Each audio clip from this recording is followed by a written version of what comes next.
So as I guess, that didn't go very well. Thinking about trials and things that we worry about, and how we deal with these things. I decided I was going to work from home this morning. Then my internet went down, and my laptop is on its last leg, and I have to figure out how I'm going to buy a new laptop because I can't work without a laptop, unfortunately. And I take it everywhere I go, but it is, well, it's dead. It's dead. So I just decided to come outside with a cup of coffee.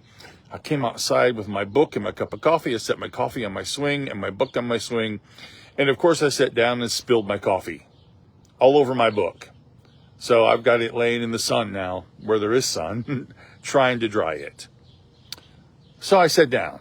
And of course the dogs are barking incessantly. They were. I think they must have gone inside now.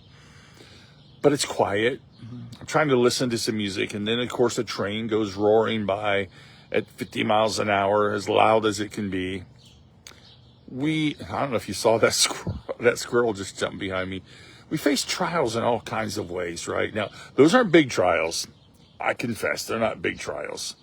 But we face all kinds of things, and I think we only think about trials when it comes to difficulties, as James said. But yet, in all of our lives, we have to figure out how we deal with success. How do we deal with our mountaintop experiences? How do we deal with things that are when they're going really well, and then what that calls us to as people of God? And how do we deal with, of course, the hardest things in life, that cause us the most difficulty? I think decide what we're going to do with the struggles in life and how we're going to deal with those trials. But along the way, we have to trust that God meets us there in the midst of our trials.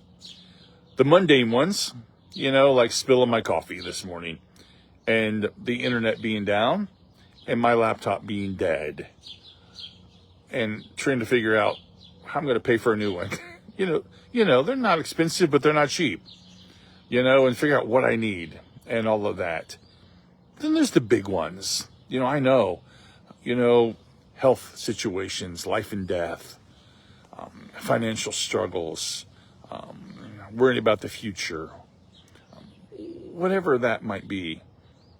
What do we do with all of those things? James, trials of any kind, an interesting challenge. I think we find pure joy when we ask God to meet us in those challenges. Ask God to guide us in those challenges. Ask God to walk us through them, how to steward the good things, how to manage the tough things, and to know that God meets us wherever we are. So think about it. Think about your trials. Think about the things we struggle with. The small ones like I've had today, they don't feel small, do they? A dead laptop doesn't feel small. I have a lot of stuff on there that I need to somehow get off of there. And I have to figure out a way that I'm going to pay for a new one along the way. Not a big deal, but it's a trial, and I need God to meet me there. And it's true for all of us. So that's our abbreviated second try daily word for today. Thanks for joining me for our time together. Know of God's love that surrounds you. Know of my love for you. I look forward to seeing you tomorrow morning at 10 o'clock. Have a great day.